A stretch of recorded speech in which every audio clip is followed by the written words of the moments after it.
Hello everyone, this is Samir. Welcome back to my channel EasyGate. In the before lecture, I have given two questions and I hope you have solved the questions and got the correct answer. Now look at my solutions. Look at the first solution. In this, we are given with a waveform of charge. We are given with a waveform of charge and we need to find the current. So, for that, we need to differentiate this charge with respect to time so that we will get the current. We need to differentiate this charge with respect to time so we get the current. Okay. Now for that we need to find this charge function. We need to find this charge function by using this waveform. Now look at here. When t is in between 0 to 2, it is a straight line. When t is in between 0 to 2, it is a straight line. When t greater than 2, it is a constant. Okay? When t is in between 0 to 2, it is a straight line. When t is greater than 2, it is a constant. So that the function of q of t can be written as a straight line when t is in between 0 to 2, a constant when t is greater than 2. What is that constant? That is 10 coulomb. So that we are returning here 10.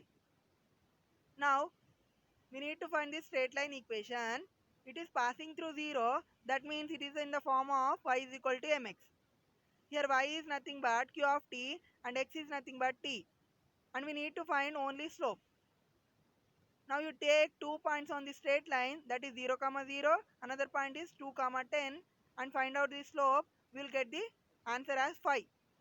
So we can write q of t as 5 into t. That is here I am writing. Q of t is equal to 5t when t is in between 0 to 2 and 10 when t is greater than 2. Or we can write q of t as 5t when t is in between 0 to 2 including 0 and 2 and 10 when t is greater than or equal to 2. Now we need to simplify. That means we need to differentiate this q of t to get current. Now find out the differentiation of this 5t, that is simplify when t is in between 0 to 2. Now find out the differentiation of 10. That means the differentiation of constant will get the 0 when t is greater than 2.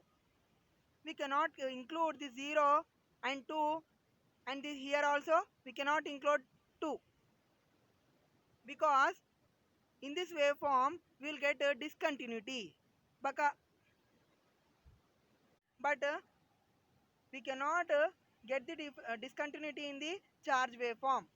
Now we will try to plot this current waveform when t is in between 0 to 2, it is 5. When t is in between 0 to 2, it is 5, that is constant. When t greater than 2, it is becoming 0. Here we are getting discontinuities. Okay? We are getting discontinuity at 0 and 2. That's why we are not including 0 and 2. I hope you have understood. In the next lecture, we will be discussing about the second question. Okay? If you like the video, please subscribe and press the bell icon. Thank you.